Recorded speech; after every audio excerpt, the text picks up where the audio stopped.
কার না মন চায় নিজের বাবা, মা, ভাই, বোন, পরিবারকে নিয়ে একটু বাইরে ঘোরাফেরা করতে, খাওয়া-দাওয়া করতে, আনন্দ করতে। হ্যালো এভরিওয়ান, আসসালামু আলাইকুম। আমি আপনাদের নোয়াখালী লবণ চলে এসেছি আপনাদের জন্য নতুন আরেকটা ভিডিও নিয়ে। আজকের ভিডিওতেও থাকছে ঘোরাফেরা সাথে খাওয়া-দাওয়া। সবসময় তো শ্বশুর, ননদ, শাশুড়ি এদেরকে নিয়ে বাইরে ঘুরতে যাই। আজকে একেবারে আমি আমার মাকে নিয়ে বাইরে ডিনার করতে গিয়েছি। আজকে কয়েকদিন যাবৎ আমার মা ঢাকায় বেড়াতে এসেছে আমার শ্বশুরমশাই অসুস্থ ওনাকে দেখতে।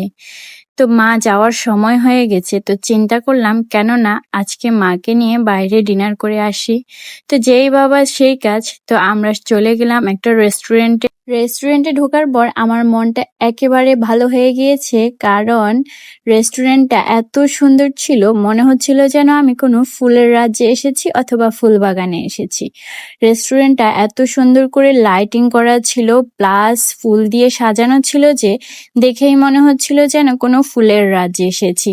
পুরো রেস্টুরেন্টটাই ফুল দিয়ে সাজানো, আর অনেক সুন্দর সুন্দর লাইটিং করা এবং শোপিস দিয়ে সাজানো ছিল।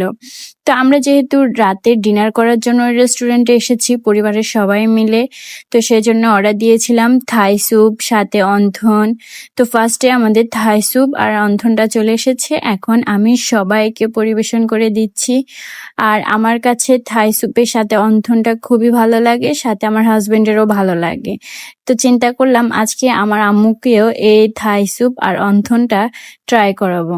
তো এই যে থাই স্যুপটা আমি সবাইকে একে একে বাটি করে দিয়ে দিচ্ছিলাম।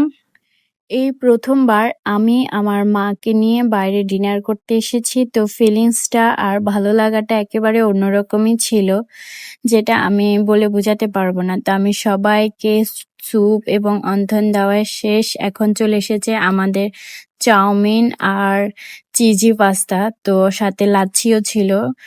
আর সবাইকে এখন আমি এগুলো একে একে দিয়ে দিব। যেহেতু আমরা ডিনার করছি তাই খাবারটা একটু বেশি আর ভারী খাবার খাচ্ছিলাম, কারণ বাসায় গিয়ে আর তো আর খাবো না, যার কারণে একেবারে অনেক রকমের জিনিস একসাথে অর্ডার দিয়েছি। আর আবার ফার্স্ট টাইম মাকে নিয়ে বাইরে এসেছি, তাই চিন্তা করলাম মাকে একটু চাইনিজ খাবার খাওয়াই। তো আমাদের খাওয়া দাওয়া শেষ, এখন আমি আবারও পুরো রেস্টুরেন্টটা ঘুরে ঘুরে দেখছিলাম। তো আমার চোখে পড়লো এই রেস্টুরেন্টে সামনে দিয়েই একটা কোরআন শরীফ রাখা ছিল, যেটা দেখে আমার কাছে খুবই ভালো লেগেছে, কারণ এর আগে আমি আর কোনো রেস্টুরেন্টে এটা দেখিনি। আমি অনেক অনেক রেস্টুরেন্টে গিয়েছি কিন্তু কখনো এরকম জিনিস আমি দেখিনি।